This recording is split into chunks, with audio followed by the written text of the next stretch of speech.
बिस्मिल्लाहिर्रहमानिर्रहीम। अस्सलाम वालेकुम बच्चों।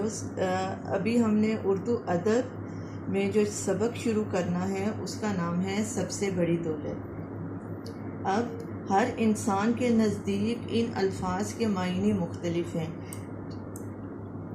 कुछ लोग ये समझते हैं कि सबसे बड़ी दौलत इल्म है। कुछ लोगों के नज़दीक सबसे बड़ी दौलत रुपया पैसा है कि जो लोग बहुत अमीर हैं या मालो दौलत रखते हैं तो वो ये समझते हैं कि उनके पास दुनिया की सब चीज़ें मौजूद हैं। ठीक है। अब कुछ लोगों के नज़दीक औलाद सबसे बड़ी दौलत है। कुछ लोगों का ख्याल ये है कि वालिदैन सबसे बड़ी दौलत है। इसी तरह से कुछ लोगों का ख्याल ये होता है, उनके जहन में यही बातें आती हैं कि सच्चाई के रास्ते पर चलना सबसे बड़ी दौलत है। और दुनिया में जितने भी लोग रहते हैं हर एक की सोच मुख्तलिफ है। तो इन्हीं लोगों में से कुछ लोगों का ख्याल ये है कि ईमानदारी सबसे बड़ी दौलत है। तो बच्चों, अभी हमने ये जो सबक पढ़ना है जिसका नाम है सबसे बड़ी दौलत, तो बच्चों इस सबक में भी एक ऐसे ही बच्चे की कहानी बयान की गई है जिसका नाम सईद है। ठीक है। अब ये बच्चा भी शैतान के बहकावे में आकर झूठ बोलता है और जब उसे एहसास होता है कि उसने गलत काम किया है, उसने झूठ बोला है, तो वो अपने झूठ से वो माफ़ी मांगता है और सच्चाई के रास्ते पर चल पड़ता है। तो बच्चों, मैं आपको इस सबक के अहम निकात के बारे में बताती हूँ। ठीक है। अब पहला इसमें नुक्ता क्या है कि सईद एक ज़हीन और समझदार बच्चा था। ठीक है। अब दूसरा नुक्ता क्या है कि एक दफ़ा उसे स्कूल जाते हुए रास्ते में से 100 का नोट मिला। कि एक दफ़ा वो स्कूल जा रहा था तो जाहिर है मतलब कि इर्द गिर्द अब उसे स्कूल जाते हुए एक तो देर हो रही थी। आप सबको पता है कि स्कूल जाने के लिए हम सब यही कोशिश करते हैं कि हम जल्द अज जल्द स्कूल पहुँचें। तो वो स्कूल जाते हुए मतलब कि अब उसे देर हो रही थी तो वो जल्दी जल्दी चल रहा था। लेकिन अचानक ही उसे उसकी नज़र जो है वो ज़मीन पर पड़ी और उसे वहाँ पर 100 रुपये का नोट मिला।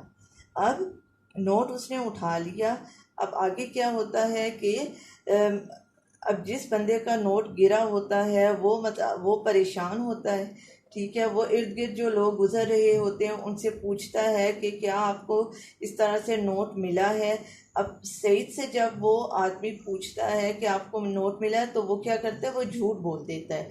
अब वो झूठ किस के बहकावे में बोलता है, शैतान के बहकावे में। क्योंकि आप लोगों को पता है कि शैतान हमें बुराई के रास्ते पर लेकर जाता है। तो शैतान के बहकावे में आकर वो झूठ बोल देता है और कहता है कि उसे कोई नोट नहीं मिला। अब फिर क्या होता है कि वो स्कूल चला जाता है। अब नोट उसके पास होता है तो वो पूरा दिन उन पैसों के बारे में ही सोचता रहता है कि वो इन पैसों से क्या क्या खरीदेगा, क्या क्या खाएगा। ठीक है।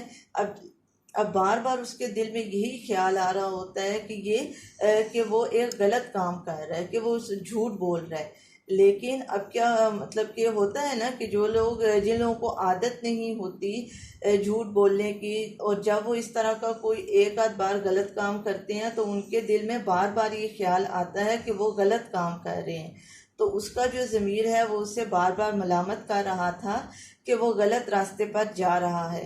अब आखिरकार क्या होता है कि वो अपने दिल की बात सुनता है और शैतान को शिकस्त देकर वो नोट हाजी साहब जो उसके मालिक होते हैं उनको जाकर वो वापस कर देता है और उनसे मुआफ़ी मांगता है और सारी बात बता देता है।